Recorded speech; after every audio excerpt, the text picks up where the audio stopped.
Hey up and welcome back to the channel and to this, the fantastic Honda VFR1200X Crosstourer. This is the Highlander model, just coming up to a year old now and a couple of thousand miles on the clock. Now last week I posted a video, the title of which was a heavily caveated question, which was the best adventure bike ever.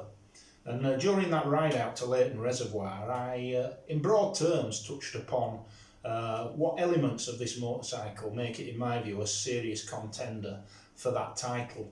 And what I thought I'd do today is just take a closer look at the bike, and particularly its touring attributes and some of its off-road attributes and some of the modifications that you can make to the bike to make it more heavily weighted towards the one or the other. So stick around and let's have a look through.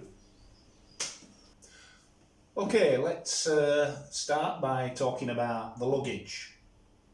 Now, this being the Highlander model, comes with the Honda luggage fitted as standard. Now, two schools of thought about luggage. If all you're going to do is touring and you're not going to go off-road, then the standard fit Honda luggage is without doubt the best bet in my view. If you are seriously going to consider some more adventurous off-roading as part of your trip, you might want to consider fitting some of the more off-road orientated luggage of the kind that you normally see on the BMW adventure bikes. They are made by Jivi with the attachment frame, and they're also made by a company called SW Motec, again with a frame that attaches to the bike. The advantage of this luggage from my point of view, apart from it being Honda made and top quality, and obviously matched perfectly to the bike, is that it actually attaches to the mouldings in the subframe. Whereas, of course, if you're going to fit the adventure type luggage, you're going to have to fit the scaffolding, and if you're riding without the luggage on, that can be a little bit unsightly, sort of tends to spoil the lines of the bike. But this is the standard Honda luggage. It's got an aluminium finish, but it is actually plastic, but it is well made. So let's have a closer look at the luggage. Okay, so let's talk about the top box, the Honda top box that comes fitted as standard on the Highlander model. Again, unlocks with the ignition key. Opens very straightforwardly. The majority of the capacity is in the lid rather than the base. You can get a full face helmet in there. If you have a look at mine here, it's got a drift camera on it and a Scala rider, and provided you position the helmet correctly in the bike, in the box rather, you can see you can easily accommodate a full face helmet even with attachments on. To actually remove the top case, it has to be unlocked. There's a lever underneath here that pulls up, and then it will pull up a further click like that, and you actually push the box towards the front of the bike to release it. Probably be a bit tight, and the box removes for cleaning purposes, or if you're just like me, not particularly fond of having a top box on, but there we go. Okay, so now let's have a look at the side luggage, the panniers. I fitted these self-adhesive reflectors just for nighttime visibility. They don't come with these, obviously. Again, it's the ignition key, dead straightforward. In and turn 90 degrees, and the side case drops open like this. Now, obviously, on the right-hand side of the bike there, because the exhaust is situated there, there's a small cutaway into the offside, the right-hand side pannier, so it hasn't got quite the capacity of the near side pannier, the left-hand side pannier. But again, I'm sure you can see, there's plenty of room here. I'm guessing this is about 48 litres, which is give or take about standard size for most side boxes. It's got the retaining straps here, again made of an aluminium effect, a brushed aluminium effect,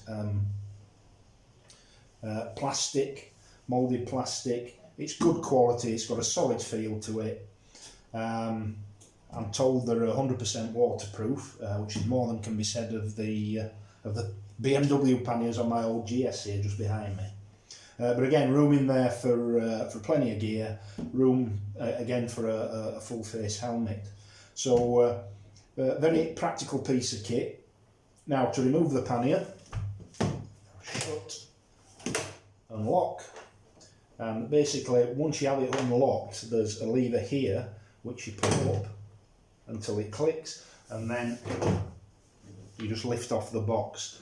And it's very straightforward, a very, very positive feel both going on and off the bike. And putting it back, you just need to make sure that that lug there locks into the bottom recess in the pannier, and that the other two drop into these purpose-built recesses here. Then lock that catch back and lock the pannier. Right, let's move on now to what I think is one of the great strengths of any touring bike or any adventure bike of any size, and that's this shaft drive. Now, nothing against chain drive. I've had plenty of chain drive motorcycles in the past. There's obviously the issue of chain maintenance, and particularly if the bike doesn't have a centre stand, that can be a bit of a pain. But no worries whatsoever on this front. So that puts this bike, the Honda Crosstourer, as a shaft-driven adventure bike in the same categories as your BMW GS Adventure, the Triumph Tiger 1200, for example. The other ones really that spring to mind, the Ducati Multistrada, the KTM Super Adventure, they're chain-driven drive. The Yamaha Super Tenere is a shaft drive. So if what you're after is a shaft driven adventure motorcycle, then you know, look no further. This is a shaft driven bike. So you have no maintenance issues of the kind that you have with a chain driven bike. Very solid, very reliable. You might be able to see here that I fitted a couple of accessories. Well, I say a couple. This one here, the leading edge hugger, that came with the bike. So that was obviously fitted previously at some stage. This rear hugger I bought separately and fitted. I'll pop a link in the description below. Very, very straightforward to fit this. Basically a really, really strong 4, perhaps even 5mm steel bracket here to which the hugger fits, and that just locates into the 2 screws to the rear and the large bolt at the front here, which you do actually have to remove. And all tightens up nicely.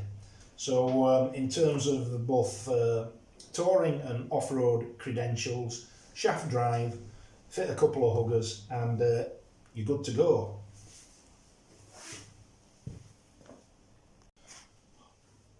Okay, so while we're in this neck of the woods, let's have a chat about the suspension. Now, this doesn't have electronic suspension. My old GS behind has electronic suspension, and it's fair to say it had its issues, which cost quite a bit of money last year. And personally, I don't find that it offers a huge advantage. It's more convenient to be able to remotely set the suspension via the electronics on the handlebar assembly. But to be honest with you, this sort of setup, a manual setup, far more reliable, far more peace of mind. Nothing much at all to go wrong really. So the rear suspension on this bike is adjustable for both preload via this remote adjuster here. It is anti-clockwise to decrease preload and clockwise to increase preload, and just below, right at the bottom here, at the other end of the shock absorber, is the standard TEN screw adjuster for compression. So the rear suspension is adjustable for preload and compression. So if you want to ride 2 up with plenty of luggage in, it's just a matter of notching that adjustment up there a few degrees to the right. Okay, so that's the rear suspension. Okay, so moving on to the front suspension, and the front suspension is adjustable, again for both preload and rebound, and the two adjustments are here at the top of the forks, as you can see.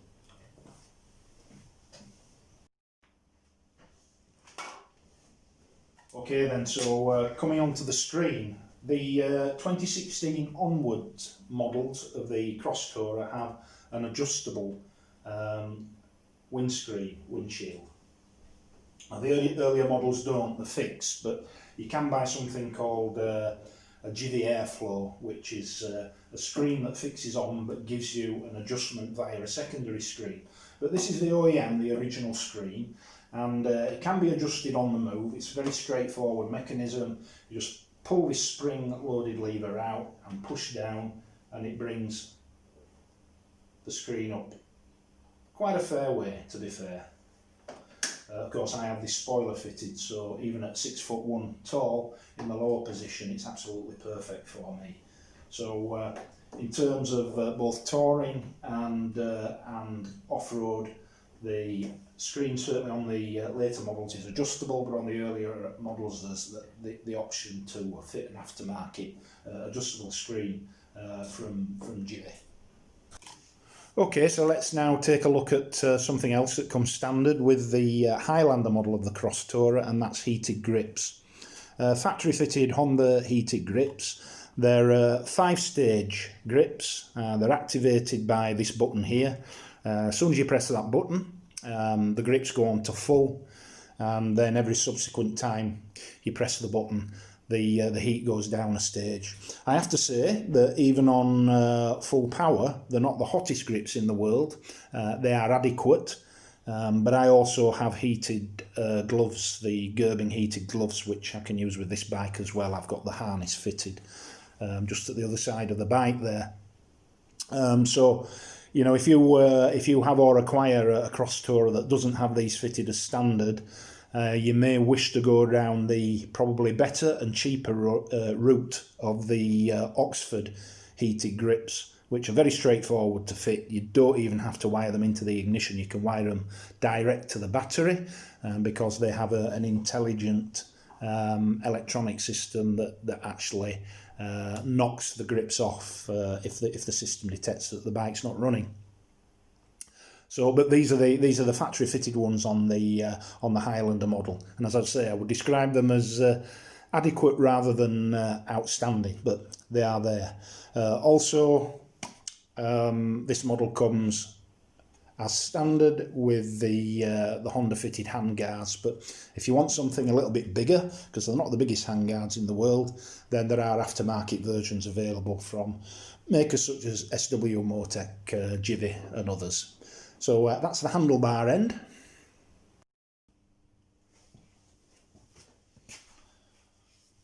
Okay, so if we're having a little chat about sort of off-road capabilities, the bike in any spec does not come fitted as standard with a bash plate or sump guard. I fitted this one. If you go back one video on the channel, you'll see a video that covers the fitting of this bash plate from a company called AS3 Performance. But the reason we're down here really is to talk about the real strength of this machine, which is this fantastic engine, this V4 1237cc Honda engine, which is absolutely sublime. It's got all the character of a twin and all the refinement of an inline four, and to my mind it's a perfect combination and absolutely ideally suited to endless mile munching on the motorways, on long tours, but equally capable off-road. Now, as I pointed out before, this bike is not brimming with cutting-edge technology, but quite frankly you don't need it. With an engine as versatile and as powerful as this, it will give you everything that you need. This bike has, in all its variants, has got 3-stage traction control. So as soon as you actually start the bike, the traction control will be on its third which is its highest setting. Then you can dial it down to 2 or 1 or to off. The only thing you can't disable is the ABS. You're stuck with the ABS, but I would suggest, all in all, that this engine is supremely capable, both off-road and on long stretches of open road when you're out there touring. So an absolutely fantastic unit, this engine.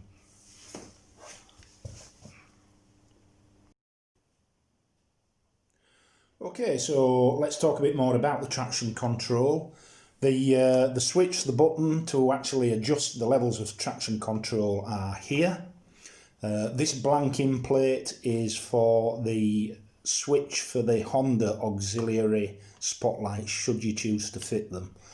But you better take your credit card with you if you're gonna fit the Honda auxiliary lights, because they cost a fortune. As you might have seen in earlier videos, I've fitted some aftermarket spotlights, which are every bit as good in my view. Okay, so this is the traction control. So when you actually turn the bike on, the traction control goes on to 3. And if you need to dial it down, it's just a matter of press once, down to 2, press twice, down to the lowest setting, press once more, and back to the highest setting. If you press and hold, it will turn the traction control off. So you've got three-stage traction control, which can be disabled.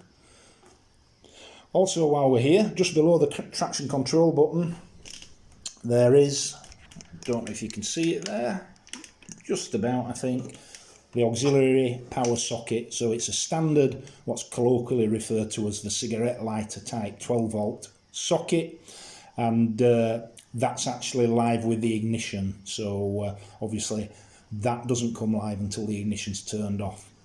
Another very useful thing to have with you, whether you're off-road, on-road touring, and power any number of accessories. From that, it's fused for 10 amps, so it should cover most of the things that you need to run from that.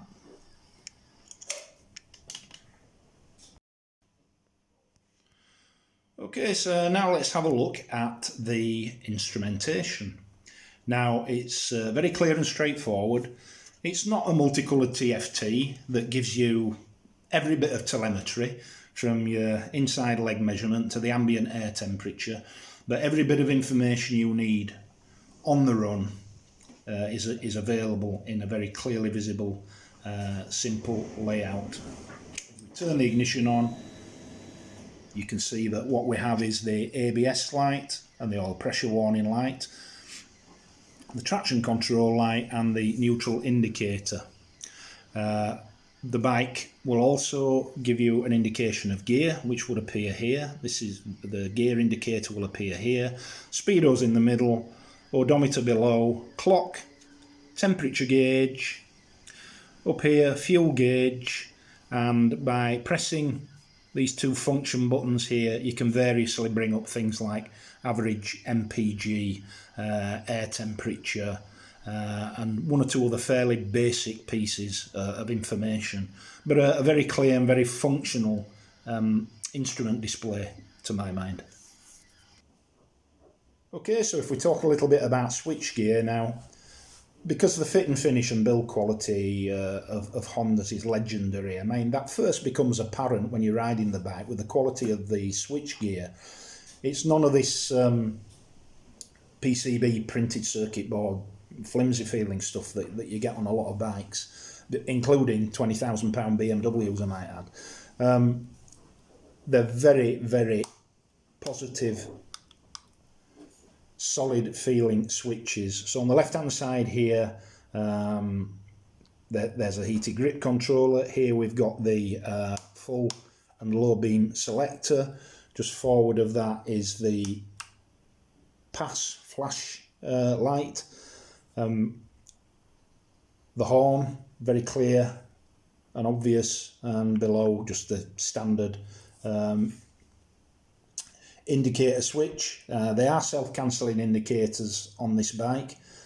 There are two schools of thought on that. Sometimes I find that very useful, and sometimes I find it a bit of a hindrance, but each unto their own. If we go on to the other side here, we've got the kill switch, the run switch, the hazard warning lights, and obviously the starter button there. Very, very straightforward, fairly conventional layout, but with a very, very solid, high quality feel to them.